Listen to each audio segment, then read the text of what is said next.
program ek baar phir khush aamdeed. When you talk about the bilateral relations, in fact, I mean, the pace is very much slow again. We have talked earlier about it. You have given very comprehensive plan how to, I mean, both countries will interact with each other to expand the cooperation and trade. But I mean, to get this track more fast, do you have any kind of plan? I mean, how to accelerate it? Of course, we have a specific plan, and that's why I'm here upon instructions from President Sisi to come to reinvigorate our bilateral relations based on win-win approach. And I'm expecting today to talk with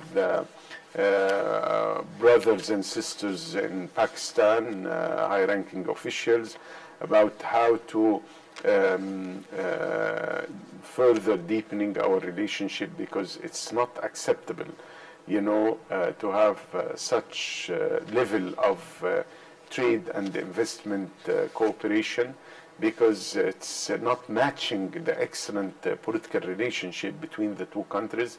So we have to explore the different opportunities, different sectors, and as I mentioned, you have edge and expertise in some sectors, we have edge and expertise in some sectors, so we can complement each other.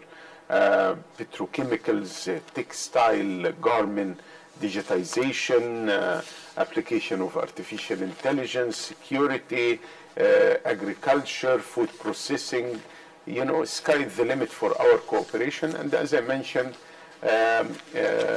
reactivating the business council between the two countries. This is the main mechanism in pushing trade and investment cooperation between the two countries. So we would like to reactivate this important mechanism, as well as you know, having in 2026 next year a huge business forum either in Karachi or in Cairo, you know, which will involve a lot of representatives of private sector to explore the existing opportunities.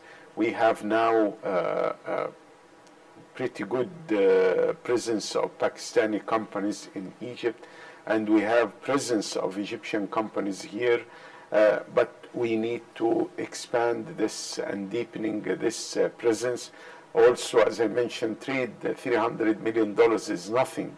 So we need at least to start by doubling this trade volume. So Egypt is your gateway to Africa, and you are our gateway to South Asia and Southeast Asia.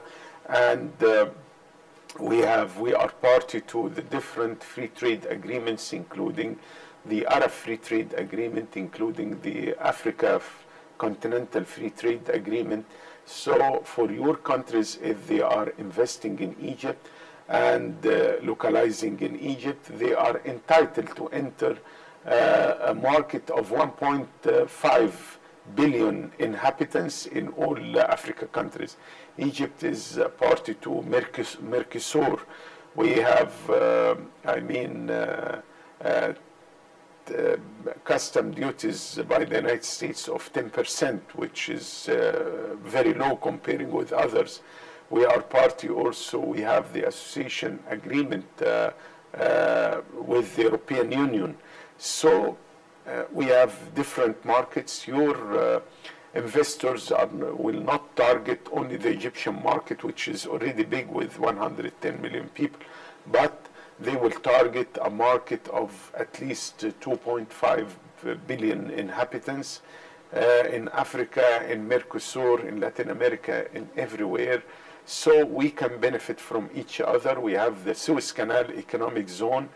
This is a very, very important special economic zone alongside the Suez Canal. So you have maritime shipping lines. You can have access to Africa through cheap shipping transportation. And we have special status in the Suez Canal Economic Zone. If you are producing products and for export, you are exempted from the custom duties. So it's very important, and we have a lot of incentives, and we can work together. You have good expertise, and we have good expertise, so we can work together for a win-win situation. Okay. Lastly, in fact, we have meetings with Pakistan top leadership today. In fact, so what is the agenda items? I mean, if you briefly tell the people of Pakistan. Well, we have many issues to discuss. Of course, political, regional crisis like Palestine, like Lebanon, Syria, Sudan, Libya, and the situation in the Horn of Africa. Also, the situation here in Southern Asia. How can we work together? Also, issues related to the reform of the global financial architecture and of the Security Council, because you know, the sustainability of the existing system is not sustainable. You know, we cannot afford, as you see, Security Council, because of the veto rights, is blocking the process or the work of the Security Council. Also, there is lack of democracy in the decision-making process of the Bretton Woods institutions, including IMF and the World Bank.